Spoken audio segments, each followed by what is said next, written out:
Добрый вечер. Спасибо, что собрались. Сегодня у нас в гостях доктор тибетской медицины Алексей Сумцов. Коротко он нам расскажет, чего бояться, чего опасаться и чего, наоборот, ему тянуться вот в эти, во-первых, весной, да, и договорит, что же в сезоны нам делать. Летом, дальше осенью, зимой. Но самое главное весной. Да, я приветствую всех, кто неожиданно подключился к нашему разговору, в котором есть интерес на эту тему. Говорить я могу только с точки зрения образа жизни, да, сезона образа жизни, с точки зрения тибетской медицины. На своем личном опыте сказать о том, что я приобрел какой-то опыт, пока не могу. Но если мы говорим о традиционных вещах, таких как тибетская медицина, да, там, или учение Суварикпа, то они своеобразны, имеют под собой определенные источники, опираясь на них, есть определенные знания, скажем так. Вот. Если нас интересует исключительно весеннее время, то нужно понимать, что весеннее время для европейцев и весеннее время для тибетцев это вообще разные времена.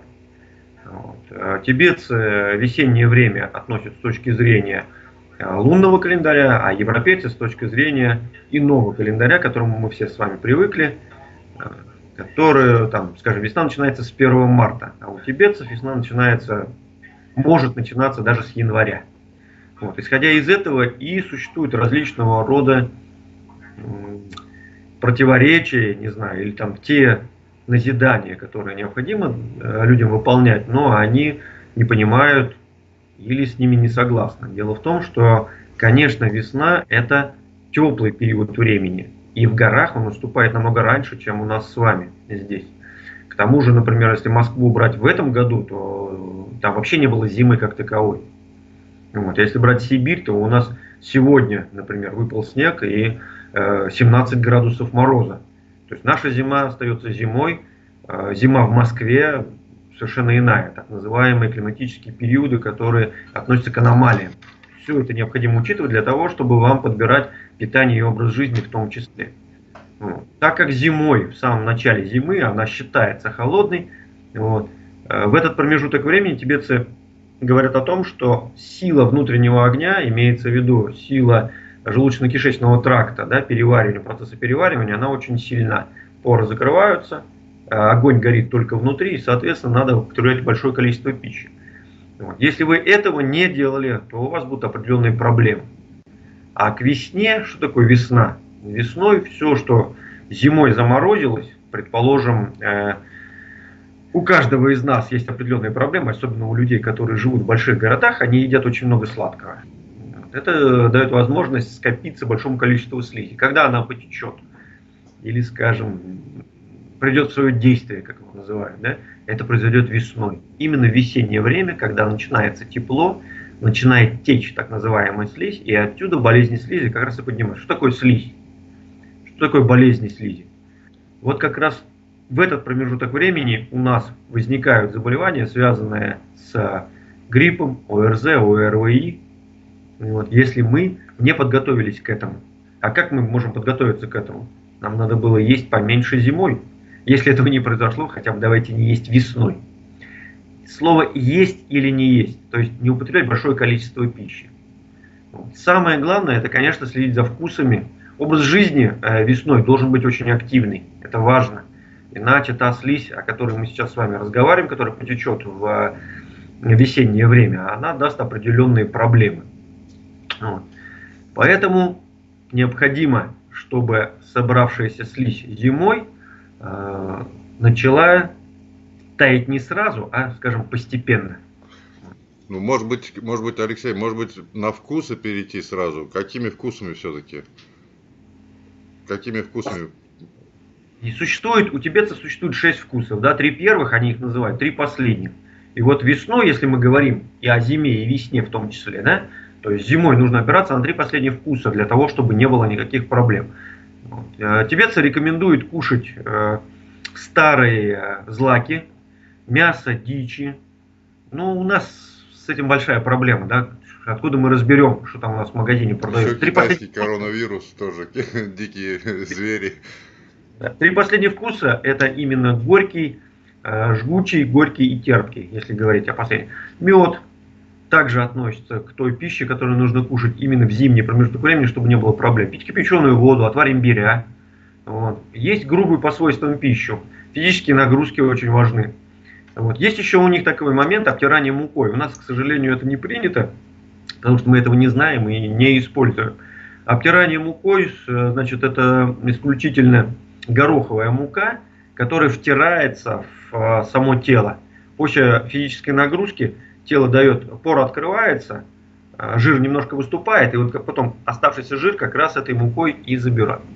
Если мы говорим о весне, а это именно вот тот промежуток времени в тибетской традиции, вот у нас, я не знаю, там понятно, что в Москве у вас уже начался, наверное, да, период роста растений, так называемый.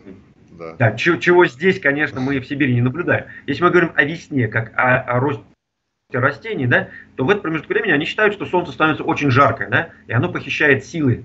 Силы имеются в виду физические силы тела. Поэтому необходимо именно маслянистое, прохладное и легкое по своим свойствам. Да. Соленое, жгучее и кислое. Почему эти вкусы превалируют? Сейчас я поясню. Да. Физические нагрузки при перегревании на солнце противопоказаны. Смотрите, соленое, жгучее и кислое. Потому что все три этих вкуса имеют под собой элемент огонь. А и тут и так у нас солнце жаркое. Поэтому они рекомендуют этого не есть. Соленое, жгучее и кислое. Естественно, все это очень индивидуально. Мы сейчас говорим только о промежутке времени, в котором. Да? Хорошо в этот промежуток времени обмывать тело прохладной водой. Почему? Опять же, да, жар, поэтому желательно обмывать холодной водой. Пить разбавленной водой алкоголь. Алкоголь это, как правило, у них это что-то вроде нашей браги. Вот. Но если мы говорим сейчас о Российской Федерации, да, о России как таковой, то это, конечно, вина. Слабые, белые, красные вина, вот, разбавленные водой. То, что делают румыны или молдаване на своей территории. Носить тонкую одежду. Почему? Потому что жарко. Еще раз повторяю. Потому что они так привыкли, они считают, что вот к этому относятся. У нас здесь будет по-другому. Находиться в прохладном доме с приятными запахами и тому подобное. Что такое приятный запах? Естественно, это запах, который вас не беспокоит, не раздражает. Это может быть запах сандала. Это может быть запах любого дерева или масла, которое вам нравится. Это будет замечательно. Вот. Находиться на ветерке, на моросящем дождике, в окружении благоуханий, как они пишут, это все тоже по пожеланиям трудящихся, насколько это возможно сделать. Вот. Опять же, весной очень важно на сегодняшний день обращать внимание на употребление воды. Я об этом всегда говорил, и есть у меня несколько вариантов зарисовок на эту тему. Ситуация какая? Тибетцы считают, что весной самая лучшая вода. Почему? Потому что они оценивают ситуацию с точки зрения тающих снегов или льдов в горах. А мы-то с вами пьем воду, которая в городских условиях, когда все дерьмо, которое только могло быть, со всеми химикатами, со всеми вариантами, попадает в землю, а затем идет в сточные воды, впоследствии попадая в реки и тому подобное, откуда мы изберем забор. Даже мы, если их очистим, мы в любом случае получим по элементам все ту же воду. И вода это будет не лучшим вариантом. Поэтому необходимо, очень важно весной относиться к воде грамотно и правильно. Да? Ее необходимо правильно кипятить, либо настаивать на чем-то, либо фильтровать. Но именно в весеннее время в первую очередь уделяйте внимание воде. По одежде... Спасибо. Это здорово. Ну, это важно. Это важно, да. По одежде никто не может сказать, что необходимо носить. Во-первых, потому что если жарко, естественно, нужно легкое. Да? Если прохладно, нужно одеваться. Очень важно не простужаться. Если вы вспотели и у вас промокла одежда, то придя домой, необходимо переодеться. Ходить во влажной одежде это опасно. Причем это опасно в любой промежуток времени. Это может быть и зимой, и летом, и даже когда вы искупались якобы в теплом море. Вы вышли во влажной одежде, ее нужно переодевать. То же самое и с влажной одеждой в весеннее время. Почему именно весеннее? Потому что все-таки в весеннее время очень сложно подобрать ту одежду, которая необходима. Да? И вы вышли в одной одежде, промокли, вспотели, промокли, обязательно переоденьтесь. Обязательно переоденьтесь в чистое, сухое, самое главное, бог с ним в чистое, сухое, самое главное, это важно. Вот. То есть следите за образом жизни, именно одежда простужаться, перегреваться. Вот. В воде придерживайтесь ситуации именно чистоты, продолжительного кипячения, для того, чтобы она была более безопасна. Во вкусах придерживайтесь того, о чем речь идет. Да? Не ешьте соленое, жгучее, кислое, так как это может навредить в горячий промежуток времени, да? В жаркий промежуток времени. Соответственно, противоположное им у нас остается сладкое, горькое и терпкое. Теоретически, да, если мы от противоположного идем, то, соответственно, этого нужно придерживаться. Вот. А вообще очень много существует различного рода запретов, пищевых запретов, несоответствий в пище, которых тоже нужно придерживаться. Не только вкусов, но и соответствия пищи между собой. И тогда, я думаю, что особых проблем не будет, как я предполагаю, по крайней мере. От тяжелых заболеваний в этот промежуток времени избавиться сложно, но если у вас слабый иммунитет, то необходимо придерживаться определенных вещей, о которых я говорю. Потому что иначе вам придется, или, скажем, вы подвержены, более того, да, подвержены заболеть каким-нибудь вирусным заболеванием, инфекционным заболеванием, которое приведет к последствиям определенным. Ни одно, к сожалению, как бы нам что-то кто-то не рассказывал, ни одно вирусное, инфекционное, бактериальное заболевание не привело к большему здоровью. Все эти вещи дают тяжелые последствия. Поэтому будьте внимательны к своему образу жизни и к питанию в том числе. Угу. То есть соленое, жгучее, кислое меньше. Исключить. Ну, да. Ну, исключить или исключить не можем, я правильно понимаю? Понятно, что... да. Уменьшить, конечно, меньше. Это максимально, что мы можем баланс сделать больше 3 первых. Больше сладкого, терпкого, горького, да, для того, чтобы именно сбалансировать. Мы опять же не учитываем заболевания людей, ведь каждый из нас болеет. Нет, мы сейчас, Алексей, мы говорим, да, для здорового человека, прежде всего. Только в общем, да, просто для здорового человека. По классической теории это так. Ну, в принципе, да, и заканчивается весна, наступает ближе к 22 июня, да, солнцестояние, то есть как обезопасить себя в этот район, вот в это время.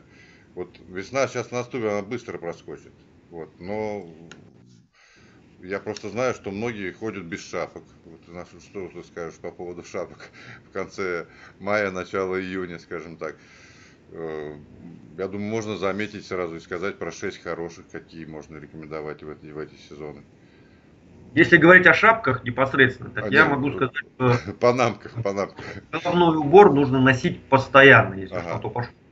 То есть это не зависит лето, зима или еще что-то. С чем это связано?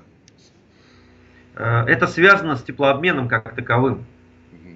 От головы, вот смотрите, у собаки, например, если мы говорим о собаке, да, у нее там 60%, по-моему, если мне не изменяет память, теплообмена проходит за счет головы. Понятно, что это высунутый язык и постоянное дыхание, но в том числе.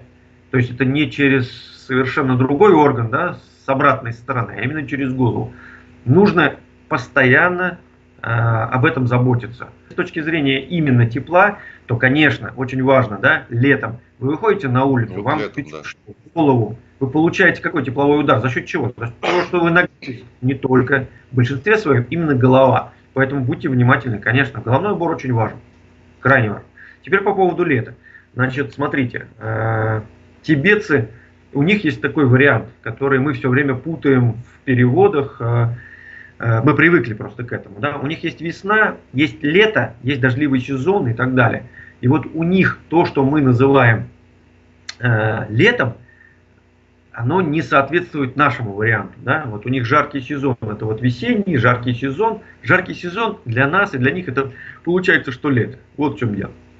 А то, что когда начинается само лето, они называют это дождливым сезоном.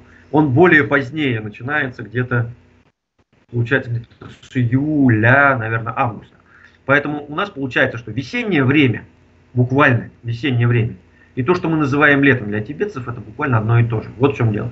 Поэтому все рекомендации, о которых мы говорим сейчас, именно о том, что происходит активизация слизи, заболеваний слизи и тому подобное. Оно все идет только в одном ключе.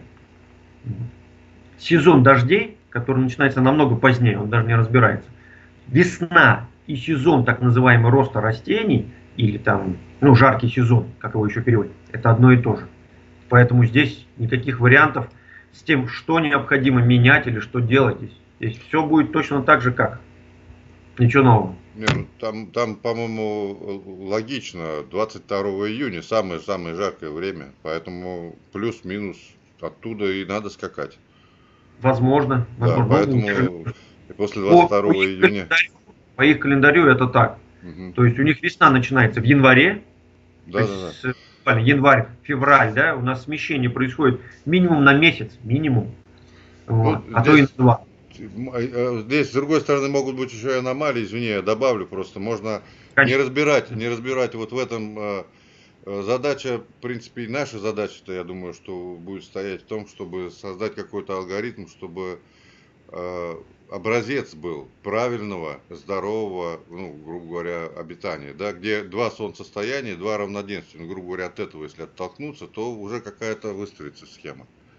А потом ее уже можно применить согласно к Индии, согласно к Тибету. Ну, там, где ты находишься, ты уже подсчитываешь сам и определяешь. Но мы сейчас в данном случае говорим вот именно об общих принятых правилах, касается среднеусредненных для здорового человека, еще раз. Для большинства людей что-то считать, на что-то обращать внимание, мы очень ленивы. Да. Это прям вот очень важный такой момент. Ленность наша, она является нашей проблемой как таковой. Вот. Поэтому люди привыкают к тому, что им дают какие-то задачи, не знаю, и они их выполняют. Задача одного, второго, третьего не является, конечно, полноценной, потому что они все индивидуальны. Вот то, о чем речь идет, например, аномалиях. Угу. Поэтому ежегодно, не знаю, ежемесячно, да, существуют определенные вещи, или там, скажем, раз, так как у тибетцев это там каждые 3 месяца, да, сколько там сезонов у них, от 4 до 6. Вот. То есть нужно людям постоянно все время напоминать. Напоминать, да. Никто ничего не хочет вычислять. Никому это нафиг далеко не надо. Да? Вот им нужно вот с сегодняшнего дня по там, 23 февраля я должен так действовать. С 23 февраля по 10 марта я так. Люди привыкают к этому. То есть им нужны задачи, их нужно выполнять. К сожалению, в большинстве своем это так. Мало кто хочет думать или, не знаю, читать, проверять. Ну, я понимаю, да, о чем ты говоришь. Но сейчас время поменялось, Алексей, извини, снова тебя перебью. Можно сделать приложение, можно как-то это все компьютеризировать, да, оцифровать, и очень большая польза будет, по сути-то. Ты можешь ориентироваться хотя бы вот в сезонах.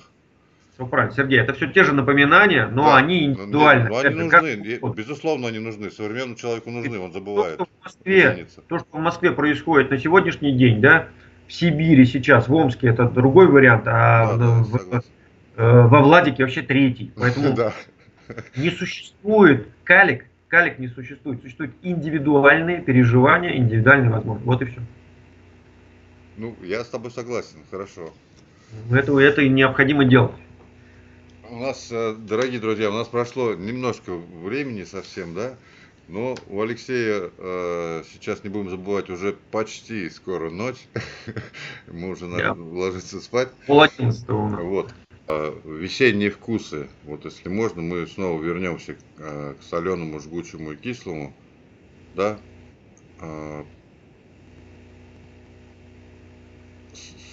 Соленый, жгучий, кислый, ты говорил, да, по-моему? Запрещено. Запрещено, да. То есть... Нежелательно, да. Ну так как жаркий сезон. Весна это же жаркий сезон, поэтому. Да. И сладкий, это вот мы по сути ответили на этот вопрос. Просто мы его смотрели. Интересовалось, какими. Противоположное от соленого, жгучего, кислое остается у нас сладкое, горькое и терпкое. Да. Соответственно, нужно весной прилагаться к вкусам, к сладкому, горькому и терпкому, да. Вот и если можно разобрать, да, то получается сладкий у нас тяжелый, самый тяжелый, получается, да. и он же влажный, имеет свойство влажности. Два других вкуса, они легкие. Да, два Горький других. и терпкий. Ну, горький холодный, да, а терпкий нейтральный. А почему их исключают? Соленое, жгучее, кислое, еще раз поясню, потому что связано с элементом огонь. И без того жарко, куда еще жар добавлять. Жарко, и еще на подъеме жар, то есть идет на Поэтому их исключают, конечно. Да. Все логично. Это один вопрос. И второй вопрос. В текстах там было указано жить на вторых этажах. Жить на вторых этажах. Это, по-моему, вот как раз к этому сезону, по-моему, да? На вторых этажах живут. В образе жизни, чтобы в сухости жить, я так понимаю, они живут на вторых этажах. Да, беда заключается в переводе, конечно. Да. Там Такого не было. Да, речь идет о двустенных домах, имеется в виду. Ага, ну вот, да. Двустенные дома – это то, через что не проникает холод. Это не вторые этажи. Ну, это нормально, на самом деле ничего страшного в этом нет. Перевода на сегодняшний день, к сожалению, не существует. Если мы говорим о том, как... Ну, короче, давайте так, что говорится в источнике, да?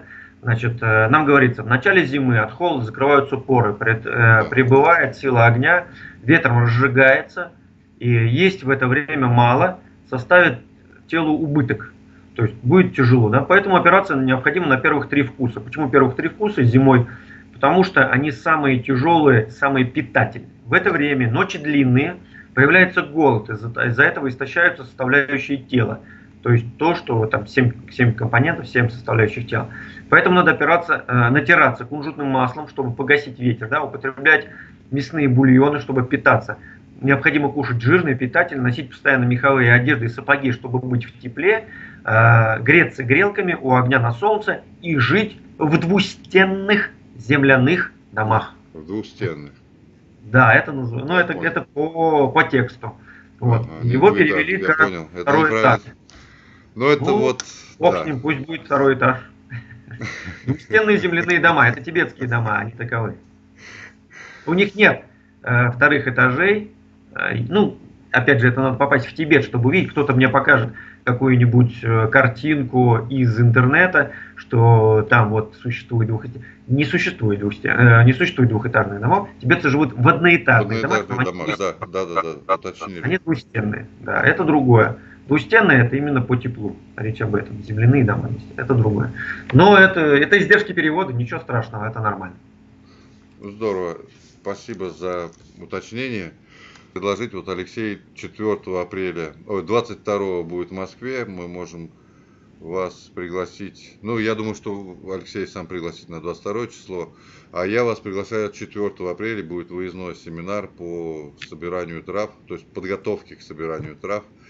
Вот, поедем на юг Московской области, будет программа рассчитана на 3 дня, пятницу, субботу, воскресенье, можно будет оставаться с ночевкой.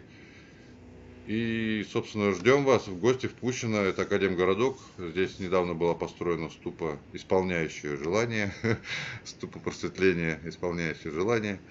Вот. И много-много еще всяких разных у нас появятся возможности в связи с приездом Алексея сюда. Вот, так что не теряйтесь, подписывайтесь в Инстаграме, в Ютубе также на канале, ставьте обязательно лайк, колокольчик, как положено. И, вот. Алексей, 22 числа, расскажи коротко, что там у тебя в открытом мире?